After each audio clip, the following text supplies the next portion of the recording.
Melania Juliana Leki, panggilan Melan, peserta Latsar CPNS tahun 2026 angkatan 299 kelompok 3 dari pemerintah Kabupaten Malaka. Jabatan saat ini dokter gigi ahli pertama di Puskesmas Sarinah, salah satu puskesmas di wilayah DTPK Kabupaten Malaka.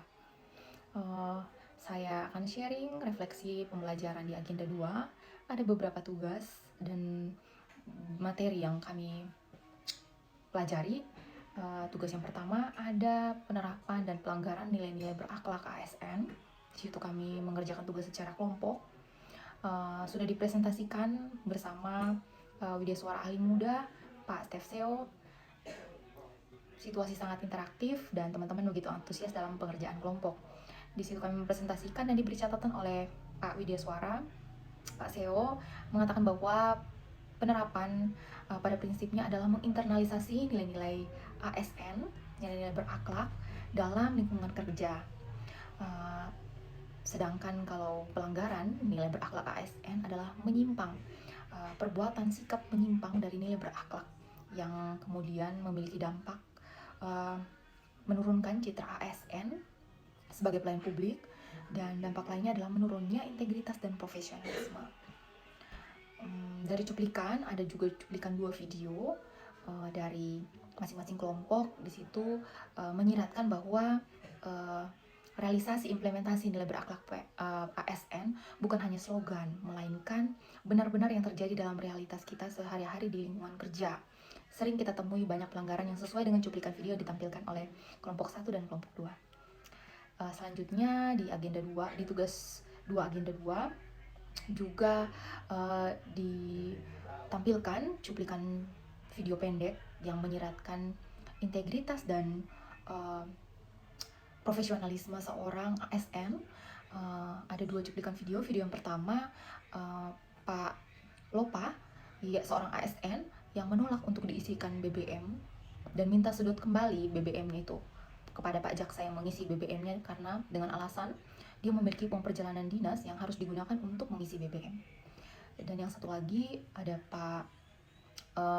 Bapak selaku kepala imigrasi yang menyuruh istrinya untuk menutup toko bunga yang sudah didirikannya sejak sebelum dia menjadi kepala imigrasi, dengan alasan dia tidak mau pengunjung datang berbondong-bondong hanya karena dia istri dari kepala imigrasi. Ini menunjukkan integritas, keberanian, dan prinsip yang teguh seorang ASN, sangat layak untuk menjadi teladan dan patut untuk diimplementasikan dalam lingkungan kerja kita, terutama kondisi saat ini. Selanjutnya ada tugas agenda 3. Di sini menyusun rancangan aktualisasi, ada beberapa tahap. Di sini kita melakukan konsultasi saya dengan coach Pak Baswara. Saya mendapatkan banyak masukan yang sangat berarti, ditambah dengan arahan dari Widya Suara Ahli Muda Pak Stefseo saat saya diizinkan untuk mempresentasikannya secara sekilas. Ada beberapa masukan yang diberikan juga, terima kasih.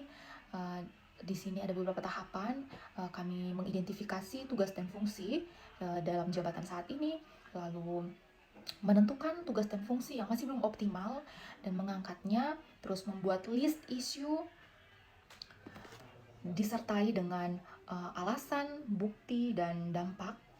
Lalu dari list isu tersebut diangkat isu prioritas dengan menggunakan analisis APKL dengan menempatkan scoring secara objektif, lalu diikuti dengan analisa kausalitas untuk mencari penyebab masalah menggunakan fishbone diagram.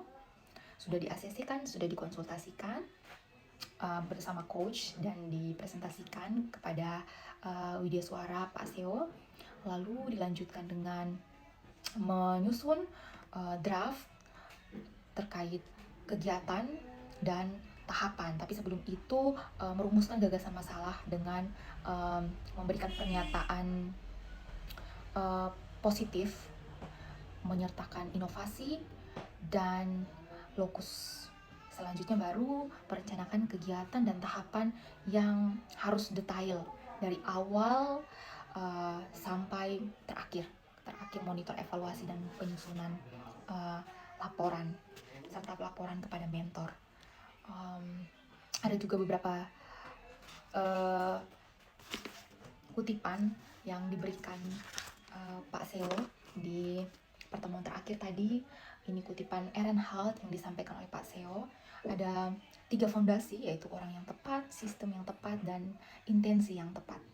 Orang yang tepat yang artinya kita di sini, kita mengisi jabatan berdasarkan seleksi yang cukup kompleks dengan standar yang sudah ditetapkan. Namun kita berhasil lolos penyaringan tersebut dan menduduki jabatan saat ini. Itu berarti kita adalah orang-orang yang terpilih dan orang-orang yang tepat. Yang kedua adalah sistem yang tepat, di mana kita ASN terikat oleh aturan, maka sudah semestinya kita berjalan di dalam sistem, maka kita akan selamat. Namun kita akan tergelincir apabila kita berjalan di luar sistem atau aturan yang sudah ditetapkan. Orang yang tepat dan berjalan di dalam sistem yang tepat dikuatkan dengan intensi atau niat sikap hati yang tulus dalam konteks pelayanan publik. I just had to let you know you're